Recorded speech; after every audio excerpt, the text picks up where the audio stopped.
Good afternoon and welcome to the Workforce Observer. We are thrilled to have Ron Hetrick, Vice President, Staffing Strategy and Senior Labor Economist at Lightcast, a leader in data-driven talent strategies. A renowned keynote speaker and author on labor market trends, Ron is frequently featured in major media outlets including Forbes, The Wall Street Journal, CNBC, and more. Welcome, Ron. Thanks for having me. Excited. So basically, I wanted you to paint a story, but in numbers. I'm looking at the current hiring landscape, right? And key numbers such as job openings, unemployment rates, labor force participation trends. What do they really mean? Yeah. So I think first thing I always try to make sure to establish is it's hard as a human being, we react to what we're feeling in the moment. And, a couple of years ago, things were really, really crazy. We had 12 million job openings, the Yeah. lowest unemployment rate around 3.4% that we'd ever had. All of this excitement, everybody's quitting their jobs. You remember the great, they called it resignation. I kind of called it reallocation. We just kind of, everybody gave each other their workers, but gave them much higher pay rates. And so you had this frenzy that occurred. Well, we're not in a frenzy anymore, but it doesn't mean that anything's bad per se. When we look at the labor market, unemployment right now, 4.2%, historically speaking, wonderful. I mean, you go back to, the 70s, 80s, 90s, and, when the boomers were coming up through, unemployment rates were always in the 5, 6, 7%. It was just a common thing. But we've gotten used to really critically low unemployment. Job openings around, they're over 7 million right now, but that's about where we were back in, 2019 before we went through the whole kind of pandemic era. Hmm. So historically speaking, that's a really great number. Labor force participation, not so great. It went down obviously during the pandemic, never recovered. We don't expect it ever really will recover, just by the nature of how, we ended up losing a lot of people, basically to retirement. 80% of the people who dropped out of the labor force during this time retired. So I think what you're looking at is, your kind of your summary statement is that it is a good labor market. It is not a great labor market. It is certainly not near as great as it was a couple of years ago, but historically speaking, it's not fundamentally flawed. That's great. That's great. I mean, I think that would answer a lot of questions for people. So let's talk a little bit about the US-China tariffs. It's impossible not to address that. Yeah. China's declining population impacting global hiring trends and the staffing industry. What does it really mean for workforce strategies, I guess, worldwide, right? Because we're all connected. Yeah. The most important aspect about what's happened with tariffs in the past couple of months is it's not necessarily the tariffs because it's been, pretty chaotic, but it actually is the chaos. The chaos has caused a lot of problems. Businesses, when it comes to hiring, businesses have to make investments. They have to have a certain clarity about the future before they go and start, investing in new technologies, new projects, project work, things like that. That project work is what drives staffing, especially the staffing industry. It's this concept of, hey, we want to go down this pathway and, we feel great. We're going to borrow some money. So interest rates, we're concerned about interest rates. Well, if I'm concerned about interest rates, I'm concerned about inflation. If there's a lot of Mm. inflation, then interest rates will go up. If I don't think there's going to be inflation, interest rates will come down. Well, everything going into this year had people pretty excited. They thought, well, it looks like inflation's getting under control. With the new presidency, Chairman Powell already said, I think I'm going to be dropping interest rates. However, once the tariff situation entered into the limelight, all of a sudden the effects of those things, which were the perspective that this is really going to drive up domestic prices, especially with the tariffs being thrown out, some of the initial really large numbers, it made everybody incredibly nervous. And companies don't like to be nervous. They can't stand uncertainty. So what it did is it just literally wrapped our economy in a blanket. And it's like we're kind of just sitting there. We're not dying, we're not suffocating, but we're certainly not growing. And that uncertainty has kind of the uncertainty has become the norm. So we're a certain uncertain economy right now, especially as the labor market's concerned. And I don't think it would be very naive to think that will improve until things like this stabilize themselves. So in China's case, if we can come to some level of agreement before the deadline happens, and people feel like that's an agreement that's going to be signed and that's going to stay, even no matter the conditions of that, it's more important that people know this is firm footing. And with this firm footing, I now feel like I know what my borrowing conditions are going to be in the future. I'm more confident about hiring than I was before. If that can happen, then I think things can get a lot better in the second half of the year. So, really, what you're saying is that people are not confident because they're uncertain. I mean, they don't know. I mean, it's not really any one thing, but it's like the lack of confidence, like, oh, I don't know, is causing people to halt. Like you said, I think you put it very well, staying in a blanket. So you're just like kind of deer caught in the headlights of a car, literally, It right? I mean, literally it is. And we know yeah. what's an amazing thing is everybody can relate to uncertainty. You know, if you Yep. wanted to date and you weren't sure if the other person liked you, you're not going to, to ask them out. You're just going to sit there thinking about it. But it's an easily relatable thing. And businesses who have Right. shareholders, you know, they have investors, and people Yeah. are like, "How are you spending your money?" Well, when you're not certain, they don't want you Right. spending your money, you know, because they're trying to figure out if they're going to get a return. So you can see how it really is kind of that uncertainty really becomes this kind of clamp that just kind of holds everything back. Oh, that's great. So, given this, what are the some like two things or two trends that the staffing firms can kind of prioritize to stay competitive? Because I mean, life goes on, right? You can't just stop, Right. Yeah. right? I think what you're seeing right now is with all this uncertainty around you, staffing companies just can't be out there doing what they've always done, which is just like, give me business. You know, it's just a very, I think we're in an age right now, and this is really being, I think, cemented in more by AI. And that is it's very impersonal. It's just this constant running your radar around, trying to find somebody to give you a rec. And what you're not Correct. doing is building relationships. What you're not doing is understanding where your clients are at and their headspace and what they're thinking right now. You know, you're and in order to save money, because maybe you yourselves aren't really making a lot of money, you start dialing back on those things that you always help staffing in the past, which is understanding your clients, who's how are their clients doing? I mean, your clients are trying to make money as well. And how is their business landscape? And do you have relationships with the hiring managers? Do you have relationships with the key stakeholders? Or are you just sitting there literally just flailing around like everybody else, just begging for business? Like that's not Right. going to work. And I think Right. AI makes it worse because you're using AI to farther depersonalize the situation. And, Right. you know, I think people are getting very familiar now when they know they're being approached by an automatic scheduling kind of email that they know to come Mm, from you. It right. even though that it sometimes they'll take a stab. I get emails all the time that refer to my Right. company's name 3 years ago. I'm like, "Wow, that's really lazy." It's not even our current company. I think there's just laughing companies have to decide, am I in this? And if I'm in it, then it's got to get to the basics of learn your clients' businesses. And if they feel like they're in a dead end space and they're never going to move forward, then you're wasting your time constantly bothering them.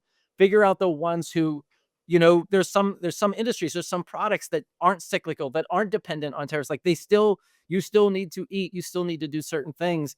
Like, do you have relationships with those kind of companies that are more liberated from the things that are kind of paralyzing everything else? Okay. I did have a question because something you wrote on LinkedIn kind of, uh, grabbed me. Basically, like, so when a job is posted, I'm talking about the latest employment numbers, and I know it's been a couple of weeks now. When a job is posted, who's applying then? And how does this reflect the labor market dynamics? And then related to that is like, has staffing fundamentally changed? Is because, yeah, let's talk about both. Yeah, those are two, actually two of the same question. I'm glad you put them together because it's best to handle those together. One of the big aspects of anything when we start to think about a labor force is I like to look at things as available labor force. Available labor force is these are people out there actually applying for jobs. They're out on the street, they're looking for something. And then what happens is you get a big number, right? So across the US right now, like 6, 7 million people that say they're unemployed. And it's easy for an employer to go, well, then I can find people. And you go, hold on. It's you have to start to take these numbers and then you have to put them into just your area. And then in your area, you have to start to think about your industry and the amount of physical requirements or mental requirements that the job has. And then you have to start to think about that labor force. How many of these people are actually, above the age of 65? How many of these people are disabled? How many of these people come from maybe an incarceration background? All of these aspects start to really rip that number to shreds. So as you're out there saying, well, one of the big things lately has been manufacturing, and can you bring manufacturing back? And I've put Right. some posts up about that. And these are posts that really are meant for the staffing industry to think about because so much of the staffing industry does rely, on warehouse labor and kind of seasonal manufacturing work. And what we have to realize is that's really not what we don't have. In the past, when we used to talk about unemployment, it was almost a given back in the 80s and 90s and early 2000s that when you talked about unemployment, what you were really talking about were factory work. Now you're talking about laborers.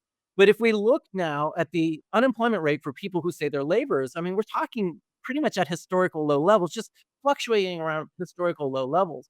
So what we're missing is this kind of somebody who maybe doesn't have a college degree that would work in manufacturing. I think it said like 1 out of every 12 people would fit this description. You have to start to think about if I want to do something, I'm thinking in my mind, this is the kind of person in general that I'm gonna be putting into this plant, into this warehouse, into this anything, into this developer's world.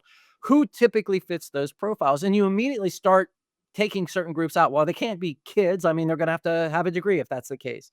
And they can't be, you know, somebody who's much older, who's just looking for a part-time job that's just, kinda easy. You start doing this. And really the point of the post that I put up was to say, when you get done doing this math, it's a much more dire situation. I started this whole thing out saying we're kind of losing perspective that we have if things have been in a malaise for a while, and certainly in the professional world, they've been in a malaise, in the past, year and a half, 2 years.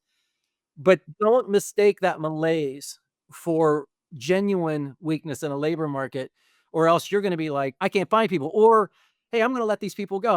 I'll be able to get them back." It's like, you may not be able to get them back. If you let good workers go, especially in a manufacturing environment, and then you say, "You know what? Business is picking back up again," you may not be able to get them back. They may have gone into some of these other related jobs. And, that's really when I think about it, that's what's been hurting staffing primarily. If you look at the types of jobs that most staffing companies have built their business around, they tend to be the non-degreed, kind of that seasonal world, of manufacturing warehousing. I was talking about that a little bit ago. But when we look at that labor supply has largely been growing purely and solely through immigration, okay? It's almost exclusively been increases in immigration that have given us a labor supply, but that's not a labor supply that staffing utilizes. They're not involved in the visa process. They're certainly trying, I mean, for the most part, to try to not place undocumented workers. So if that is your labor supply, and those are the people who have been getting those jobs, then it's really creating a kind of a complicated picture for them. When demand was really great, they couldn't find people. Demand starts to soften, really those people aren't really becoming available because a lot of those people were filled through foreign-born workers. Now we're seeing, some of that, going backwards through various methods. So it may sound a little complicated, but it's actually very simple to understand. Mm-hmm. You're only Mm-hmm. as good as your supply, and if you have a huge supply of something, companies start to go, "Well, there's a huge supply. I can lay off, I can do seasonal work." Now companies don't wanna do that. If we look at the amount of people who say, "I don't have a job because I was laid off." Historically speaking, it's an incredibly low number. I think right now people keep saying, "Oh, I'm hearing layoff announcements." Well, I'm sorry to inform you that those layoff announcements aren't adding up to a very large number. The amount of people we have on unemployment claims is still hovering at all-time historical lows.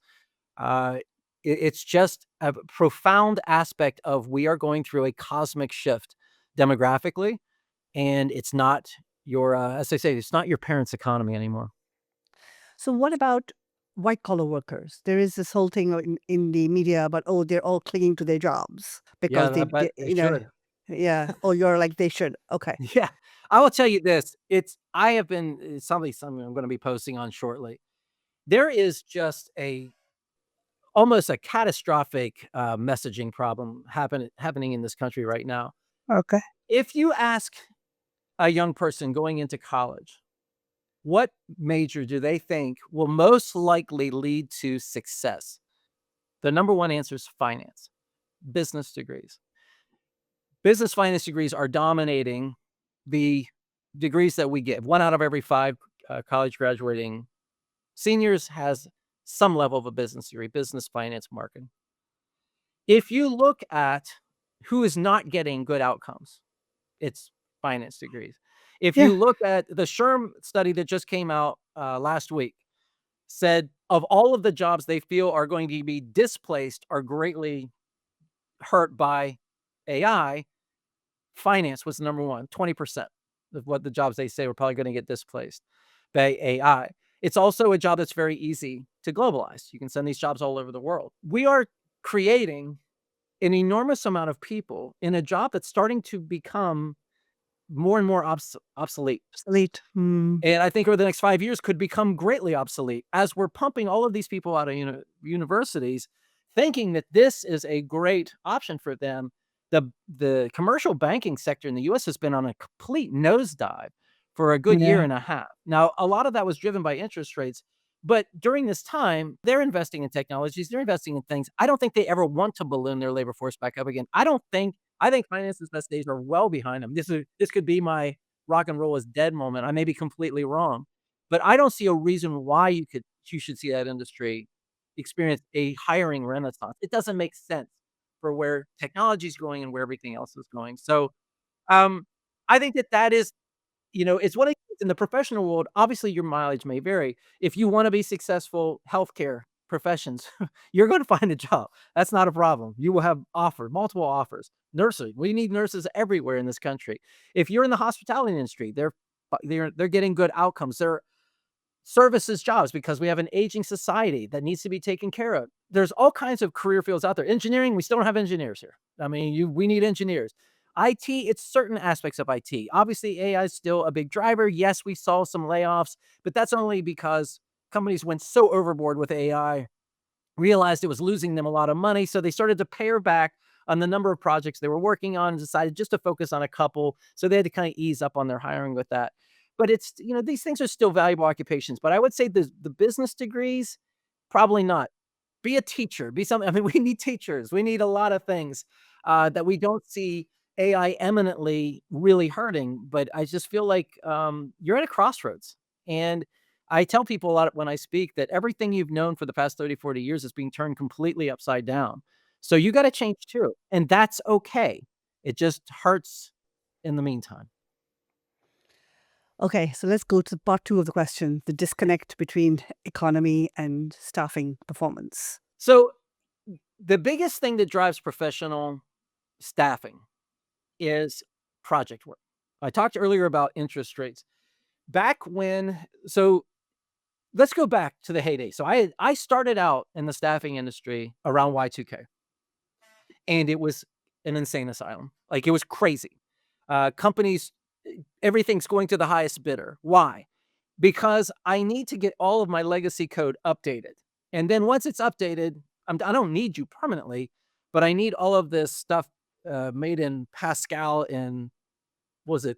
It's COBOL and Fortran, Global, right? global, global. Wow. Those are like hearing ghosts from the past. But I need all of this legacy code recoded into these things because I'm date dependent. I'm afraid my systems are all gonna crash. It was the perfect situation for temp staffing, and having been in the industry at that time, watching the amount of money being made because you could just basically say, "I have a person who knows COBOL," and yet they're 70 years old, but they actually know it, and then you'd have 20 people like, "I need them now. Are you kidding me?" That is an excellent viewpoint of what kills it in professional staffing. It's having something that is a burst, short-term work where they're gonna come perform something and then they're going to to go on. So if we go back through various parts of history, so we have that, then you have big data and the cloud. Um, then we start to get to things like cybersecurity. If you are doing those things at that time, a lot of times you're trying to improve your cybersecurity, or you're trying to make sure that your company is going to be able to experience the revolution of big data and everything. That's when it thrives. So if you go back in 21 and 22, it's really incredible to look at this. Everything at one moment in time hits. It's a perfect storm. So you have all of this private equity money, record-setting private equity money, VC, venture capital money going into the market, investing in these kind of AI startups and such. At the exact same time that NVIDIA is crushing it, they are now, everybody's trying to do AI at the same time. Employment in semiconductors is skyrocketing. All of these things happening. And so we have a frenzy at the same time that we really are not, our labor force isn't growing. We were still really hurt by the lack of immigration in 20 and 21. So we were still reeling from that. All of this money, all trying to hire, everybody wanting to start going down and exploring AI. I need to get AI out there. It's a buzzword. We want to do something. What's our AI strategy? A feeding frenzy occurring at this time. Everybody looking for the same type of person. And once again, great times. Now, several things happen. Interest rates go up. Whoa, okay, it's getting more expensive to borrow. Some of these startups started going bankrupt. PE money gone. I mean, it was pretty much between 22 and 23. Private equity money went from 3 times its growth back down to like a normal level, and then it kind of fell again. So all of this money kind of goes out of the market. The project work really drying up. People started getting nervous. Interest rates are going up. Uncertain environment. Now, really bad situation. So as I was talking about this earlier with IT, is with AI, it was throw it against the wall, see what sticks. 9 different Yep. projects that your company's working on at the same time, and then all of a sudden, the CTO, because the CFO went to the CTO and said, "Hold on, like what's what's good here? Like, do we have something here? Is it going to make us money?" And they start going, "I think this one and maybe this one," and they're like, "Okay, Yeah. then get rid of the rest, guys. I mean, Yeah. this is Yeah. great." Yeah. And I Yeah. think The that whole war on GPUs. Right. yes, yes. Yeah. Yeah. Because, hey, Right. by the way, this isn't free. And so Right. you really did see it's just a thing where everybody moved at the same time, and then everybody Right. moved the opposite way at the same time, and it caused Okay. an incredible cooling effect. That being said, it's not like IT is a disaster, but historically speaking, it's actually not that great right now. Hmm. And you think because IT has been carrying I mean, so much of it, it's so what does this mean? Does it mean that staffing is not a growth industry anymore? I believe fundamentally staffing as a whole is not. No, I don't think because it relied on a certain labor supply that doesn't exist. And as when writing The Rising Storm, the whole point is to say, not only does that labor supply not exist, but this isn't the bad times. Like, we're looking at this labor supply getting incredibly bad, in the next 4 to 5 years. 2027 to 2029, 30 is when we see things really off track. A very Mm. a largely retired baby boomer labor pool, a complete drop off of teens. We're going to start that drop off in teens starting next year. You're going to see high school graduates, the number of high school graduates really start to fall next year, and then the years after, it's just an insane drop of just number. We just didn't have them, right? You can't have people graduating that you never gave birth to. So 2008 was the last decent year that we had births. That was the year right before the housing recession, and then birth rates really plunged after that. And Plummeted. we're Yeah. now those 2008 babies are what 17, 18 years old, and that ends. So once that ends, we're going to start to see this. So we start to see a lot of these things, this continued kind of high level education attainment that we have, a dependent society. And it really starts to say if labor becomes very constrained, then the only way you grow staffing is purely through market stealing and margin. And there's a Wow. point where market stealing just runs to its end. And then so Mm. you're left purely with margin gains. And I think that the margin game is going to require a very sophisticated staffing company. It's going to require somebody who works incredibly hard, who is really great at forming relationships. And all of this is happening at the same time that AI is making it easier for companies just to try to do this on their own. They don't need outside help. And I think that it would be a very difficult thing to say, "Hey, Ron, despite all of those things, I still feel really okay, really good Yeah. about what?" Like, what do you see? I think project work will get better. I think private equity monies will pick up. They have a lot of money. They're waiting for the uncertainty to go away. So I think things will get better than they are right now, okay? I wanna make sure that Right. that's clear. I think this is just a Right. really unfortunate time. However, when things were really good in 21 and 22, staffing couldn't find people. I don't see that problem going away in the near future, and in the long term, that becomes a very difficult math equation. Well, you've given me much to think about, but I'm sure the audience as well. But so let's talk about. I know we've already mentioned, you have mentioned it, the AI effect, companies. But so today, how is AI shaping the industry? Is there an opportunity? Is there a gap? I mean, what is it? Yeah, I think this is we're at an incredible time for AI. I mean, the hype is unbelievable. I think the hype is AI is not even close to the hype it generates. So you would think that the whole world was changing right now. And I think the reason is that AI is affecting a part of the world that is the most visible, most vocal. So it's affecting media. So obviously everything you read is going to talk about AI. It's affecting tech. And tech is, all of these online platforms where they're dominated by tech employees. And so there is this belief right now, it's almost a frenzy. And what's astounding about AI is that there's an incredible amount of fear with it. And a lot of it is the result of its own industry saying very dangerous things like, oh, AI is going to take everybody's jobs, it's going to do all these things. And you go, okay, that's an irresponsible statement because number one, it may take some tech jobs and may take finance jobs. But by the way, there's an enormous amount of people out there employed in mom and pop shops. 45% of our country are employed in businesses, less than 50 people.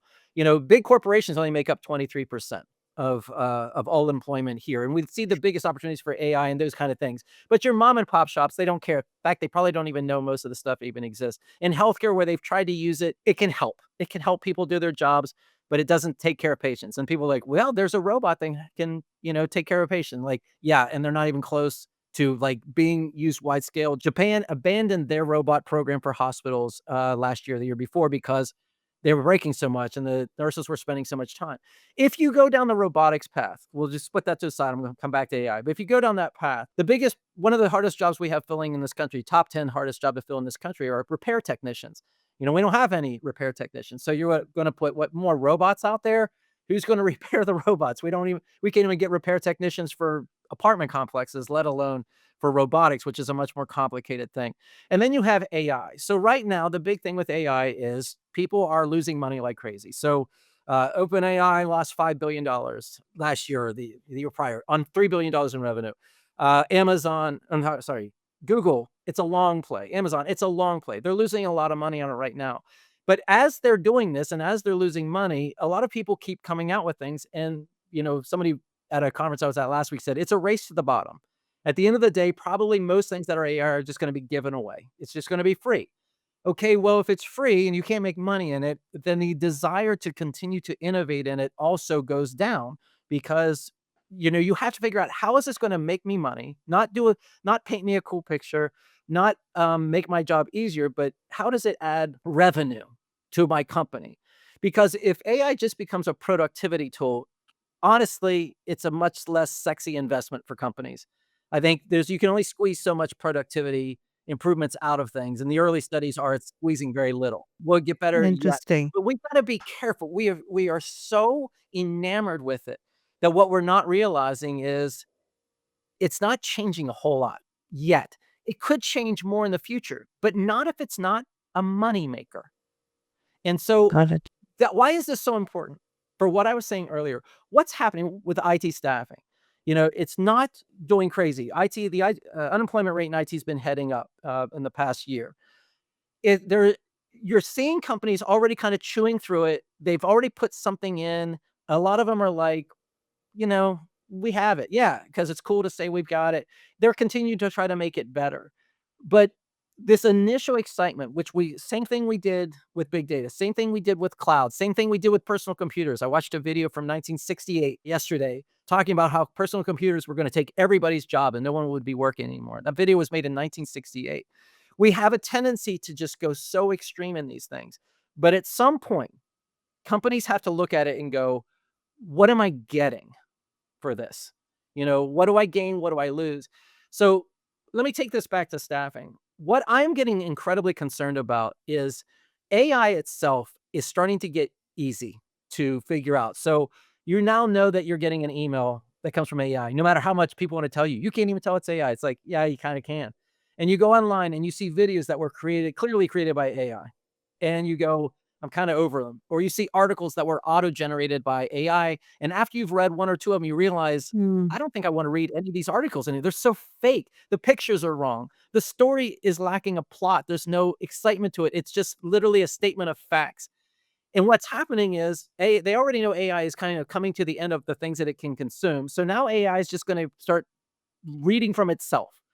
And what you see are companies trying to use AI to take away the work. Like staffing is a relationship business, and we're using technology to distance ourselves from our relationships, whether it be with the people we're trying to place, whether it be with the companies we're trying to land business with.